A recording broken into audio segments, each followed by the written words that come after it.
Hi everyone, hope you're doing well. Welcome to part 4 of the Settle and Carlisle line series. Hope you're enjoying it so far. If you haven't watched the first 3 videos, then one would recommend that you do so. I will create a playlist eventually, so you can just access them all in one place rather than searching through all my other videos to make it easier.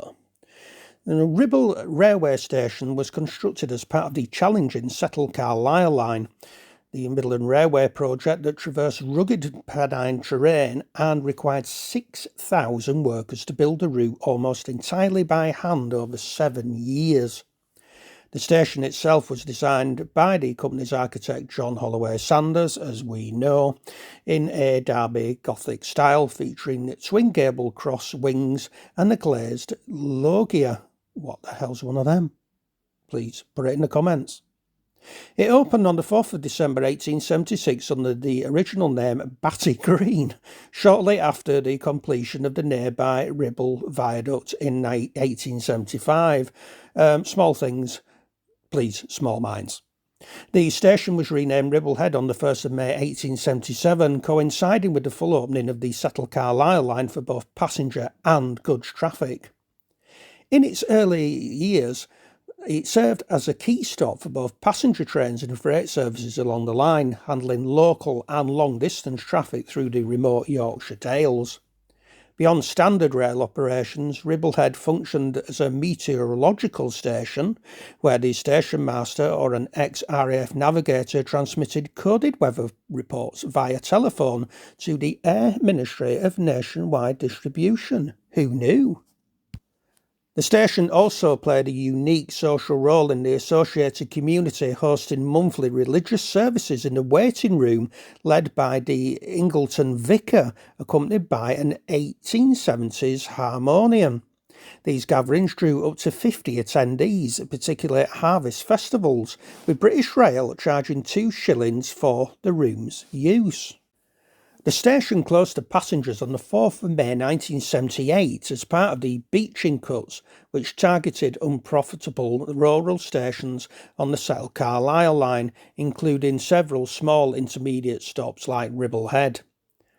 The line saw experimental summer weekend passenger services resume at Ribblehead from May 1975 as part of the Dales Rail initiative, but these were not permanent.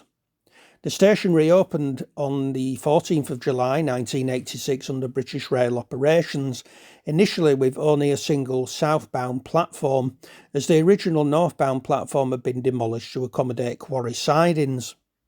A new northbound platform was constructed south of the original site, enabling full 2-platform service by the 28th of May 1993.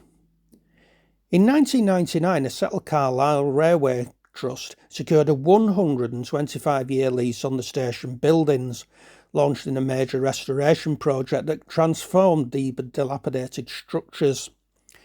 The fully refurbished station reopened to the public in October 2000, featuring resident caretakers, holiday accommodation in converted buildings, a small shop selling railway memorabilia, a visitor centre with exhibits of the line's history, the 1980s Save the Line campaign, and the original station sign and artefacts from the Midland Railway era. Well worth a visit.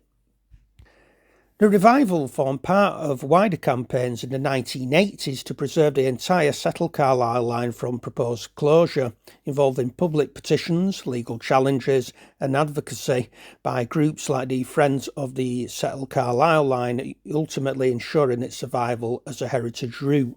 Though hats off to them for their determination.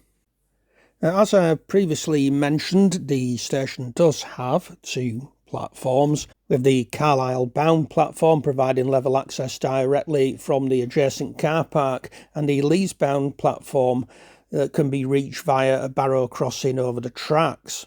The station's car park offers step-free access to the entrance, though its surface is uneven and stony, and impaired mobility set down is available nearby.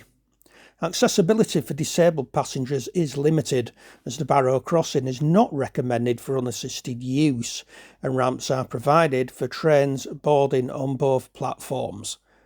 Sheltered waiting areas are available on both platforms, and bicycle storage accommodates up to 10 bikes, which is worth knowing if you wish to go cycling up there.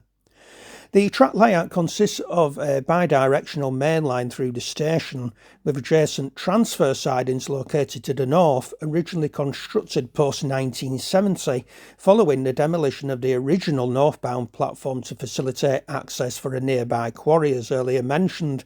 These sidings were restored and repurposed for timber transshipment starting in August 2010, with logs arriving by road from local fells for rail forwarding, though operations ceased in around 2016.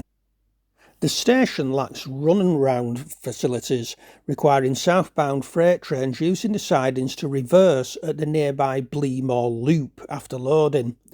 Historically, the northbound platform was rebuilt and reopened on the 28th of May 1993, following its initial reopening in a single platform configuration in 1986. In regards to bus and road links, Ribblehead Station is served by limited bus connections, primarily the Northern Dales Bus 832 service, which operates one journey each way on summer Sundays and bank holidays between Hawes and Settle via Ribblehead.